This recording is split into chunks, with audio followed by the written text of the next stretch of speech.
शब्द बघा, आठवण तुझी येते आकाशातील चांदण्या मोजताना, आठवण आकाशातील चांदण्या आठवण तुझी येते या डोळ्यांच्या पापण्या भिजताना, आठवण तुझी येते आकाशातील चांदण्या मोजताना, आठवण तुझी येते या डोळ्यांच्या पापण्या भिजताना.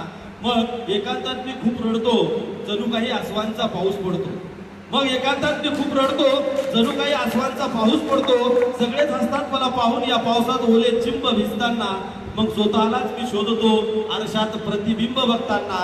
आठवण तुझी येते आकाशातील चांदण्या मोजताना, आठवण तुझी येते या डोळ्यांच्या पापण्या भिजताना. आणि म्हणून मित्रांनो, मी सुरुवातीलाच एक वाक्य तुम्हाला म्हटलं, वेळ काढा मित्रांनो, काळ कुणासाठी थांबत नाही. हे माझं स्टेटमेंट होतं सुरुवातीला. म्हणून माझ्या कवितेच्या 4 ओळी.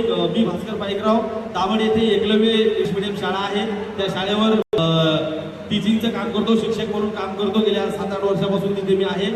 एकलव्य इंटरनॅशनल स्कूल आहे, ज्युनियर कॉलेज दाभड शेलगाव रोडला आहे. तिथे जवळपास एक 7-8 वर्षापासून मी काम करतो. आणि नव्याने माझं मागच्या महिन्यामध्ये मी कवी भास्कर पाईकराव या नावाचं यूट्यूब चॅनल तयार केलंय. त्याच्यावरती माझ्या कविता, वास्तववादी, हृदयस्पर्शी, आपल्याला आवडतील अशा कविता, जे एक माझं एक स्किल होतं, मला वाटायचं की मी लिहिलं पाहिजे, ते लिहित आहे, मी पाठवत आहे. तर ते चॅनल आपण अवश्य बघा, सबस्क्राईब करा. आणि आपल्याला जर वाटत असेल, आवडत असतील तर आपण पाहू शकता. बोलता बोलता प्रशांतने संदीप नरवाडेचा किस्सा सांगितला. आमचे पिंटू मामिडवार, विष्णू हरण यांच्या हॉटेलला आम्ही दत्तकच होतो. आम्ही सुद्धा दत्तकच होतो, कारण त्यांच्या हॉटेलवर गेलं म्हणजे त्यावेळेचे खिचडी म्हणजे मला वाटतं आजची मेजवानी सुद्धा त्याच्या. आज आपण लाखो रुपयाच्या सगळ्या, परंतु ती गोष्ट, ती मजा मिळवणे खूप कठीण आहे. आणि म्हणून माझी 4 ओळीची कविता सांगतो, कारण मला आपल्या सगळ्यांची रजा घ्यायची आहे. बघा, कळपात माणसांच्या, हृदयस्पर्शी शब्द आहेत मित्रांनो, थोडंसं लक्ष असू द्या. कळपात माणसांच्या, ही कवितेचं शीर्षक आहे. असे सपासप वार झाले कलियुगाचे माझ्या संस्कृतीवर. बघा, आता कलियुग आले, मोबाईलचं युग आले. मित्र, आज आपण मित्र एवढे जमवले, ती अभिमानाची गोष्ट आहे. आज लोक एकमेकांपासून दूर गेलेले आहेत. कुणासाठी वेळ नाही, बरोबर आहे. कोणी कुणाला विचारायला तयार नाही, कारण संस्कृती बदलत आहे. आणि आपण एवढ्या याच्यात आपली संस्कृती जपतोय, बरोबर आहे, आणि ती जपणं गरजेचं आहे. म्हणून मला सुचलेले शब्द बघा.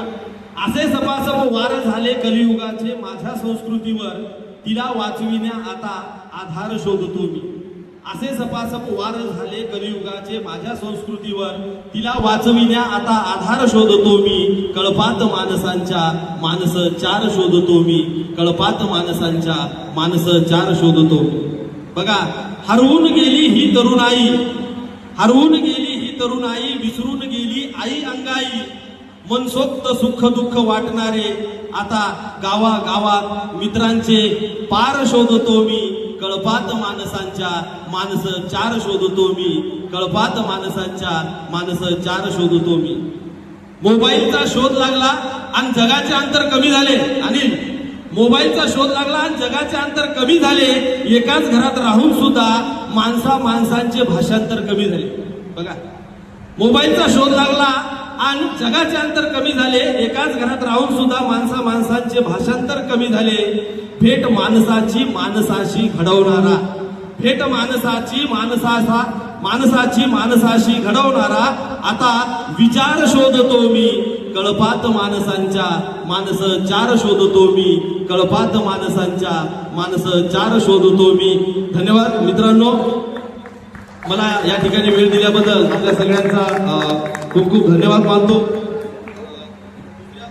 ओळी आहेत ज्या निश्चितपणे या कार्यक्रमाला ऊर्जा देऊन जातील. बघा, दुसरी कविता आहे, त्या कवितेच्या 2 ओळी आहेत, ती आपल्यासमोर पटकन बोलतो, कारण बोलणाऱ्या माणसाला वेळ खूप लागतो, म्हणून मी वेळ घेणार नाही. तर लक्ष द्या. परकीय विचारात माझी कविता आहे, तिथे एक मधातलं एक कडवं घेतोय त्या कवितेचं. ती कविता युट्यूबला माझ्या चॅनलवर पण येणार आहे. परकीय विचारात ही तरुणाई इतकी कशी दंग व्हावी. हे खूप महत्वाचे शब्द आहेत गजानन. परकीय विचारात ही तरुणाई इतकी कशी दंग, आता माझी कविता डोळे तुकोबांचे अभंग व्हावी. परकीय विचारात ही तरुणाई इतकी कशी दंग व्हावी, आता माझी कविता डोळे उघडणाऱ्या तुकोबांचे अभंग व्हावी. केले जिने सपासप वार अन्यायावर, केले जिने सपासप वार अन्यायावर, त्या माझ्या छत्रपती शिवरायांच्या तलवारीची म्यान व्हावी माझी कविता. वास्तवाचे भान व्हावी माझी कविता. पाहून वेदना दुःखितांच्या बेभान व्हावी माझी कविता. पाहून वेदना दुःखितांच्या बेभान व्हावी माझी कविता. शेवटचं कडवं आहे ते सादर करतो. कविता खूप मोठी आहे, वेळ कमी पडेल. कसे सांगू भास्कर काय व्हावी माझी कविता. बघा, कसे सांगू भास्कर काय व्हावी माझी कविता. ओसाड रानातल्या शेतकऱ्यांची माय व्हावी माझी कविता. कसे सांगू भास्कर काय व्हावी माझी कविता. अरे ओसाड रानातल्या शेतकऱ्यांची माय व्हावी माझी कविता.